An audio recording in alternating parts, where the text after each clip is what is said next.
Hello and welcome. This is James Blanchard, Cisneros at your service. Today I'll be reading the August 20th Daily Inspirational Message. The condensed version is 2 paragraphs long, then I'll center myself, say a little prayer, and then make a few comments on the message. And if you find the message of use, please be so kind as to like the video.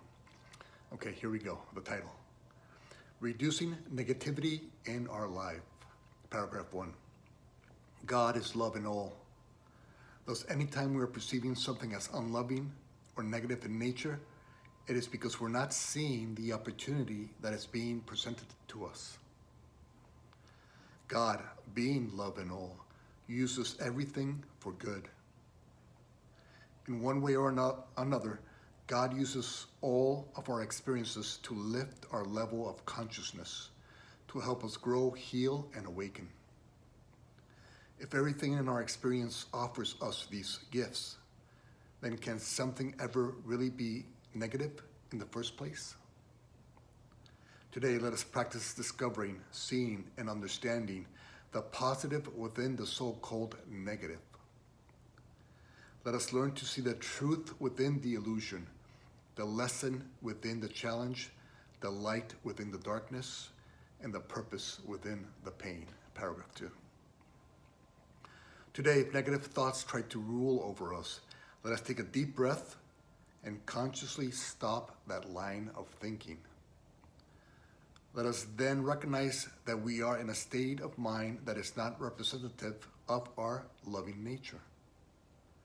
Understanding this, let us starve the negative thoughts of their energy by ending the time and focus that we have sacrificed to them. Let us then use the time that we have reclaimed from our negative thinking and fill it with our loving, positive thoughts.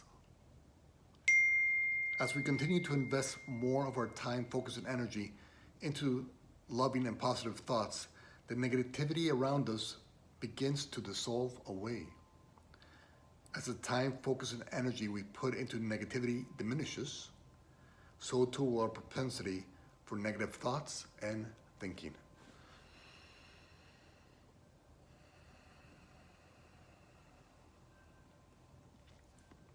All right. Today I'm going to make 5 points that I trust will assist you in the implementation of today's daily inspirational message. Okay, the title: Reducing Negativity in Our Lives. Okay, point number 1. When a negative thought comes to your mind, remember, you have 2 choices. 1, you can focus on that negative energy or negative thought, and what happens? It just gets bigger and bigger. It becomes a bigger and bigger part of your life, your day and life.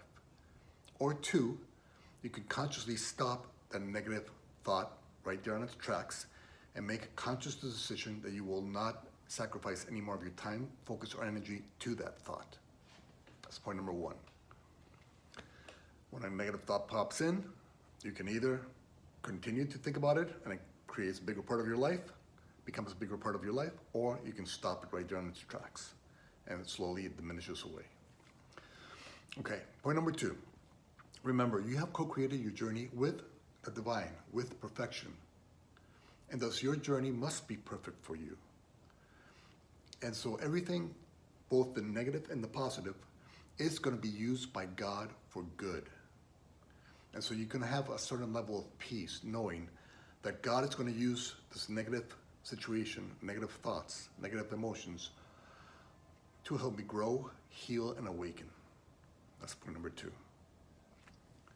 Point number 3, if everything that happens to us helps us grow, heal, and awaken, both with positive and negative, then was it really ever negative in the first place?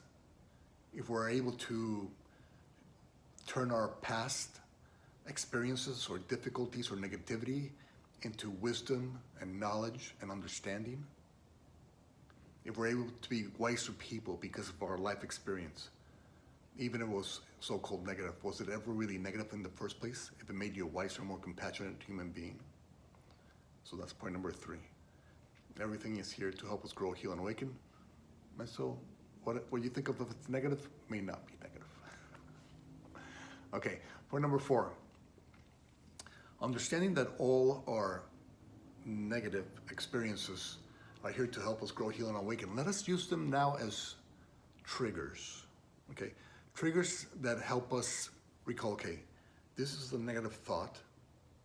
I don't have to keep on supporting this negative thought. Let me find what this negative thought is trying to offer me. Let me try to find the lesson within the challenge, the light within the darkness, the purpose within the pain. And so if you're able to recognize that negative thought as a learning device, as a learning opportunity to help you grow, heal, and awaken, now that negative thought or emotion starts to become your ally in your awakening process. Now you use this as a trigger mechanism. Okay, I have a negative thought or emotion. This is an opportunity for me to learn something about myself, something that maybe I don't want to support anymore. And so now even the negativity becomes your ally. And the final point number 5, is let us practice.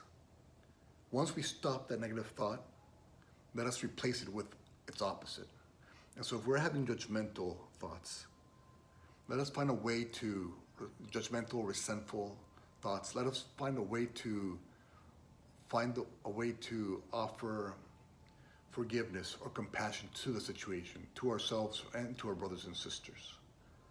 And so instead of having that resentful thought in your mind, say to yourself, okay, I'm having a resentful thought, but I have free will. I can do the opposite of what the ego is demanding from me. So I'm going to stop this resentful thought, and now I'm going to offer only and focus only on offering compassionate, kind thoughts, thoughts of understanding. Same thing with anxiousness. An anxious thought comes to your mind. Okay, I'm going to stop that thought. I'm not going to put any more of my time, focus, and energy into that thought, because that only makes it grow, right? And so I'm not going to do the opposite of what the ego is demanding. The ego is demanding anxiousness. I'm now going to use that to trigger me the desire to trust God more. And the more I trust God, the less anxiousness becomes an emotion in my experience. And for those who are feeling a sense of despair or doubt, okay, you're feeling doubt, hopeless, despair, and your mind is trying to take you to a darker and darker place, judge you, and even judging you for feeling those emotions. Okay, remember, we have free will. We can stop our thoughts and start dedicating our minds to something more loving, more positive. And so we do the opposite and find ways to find hope and healing in this situation. And so where can I heal in this situation? Yes, the ego is saying I should despair or lose hope, but no. I'm going to do the opposite of what the ego demands.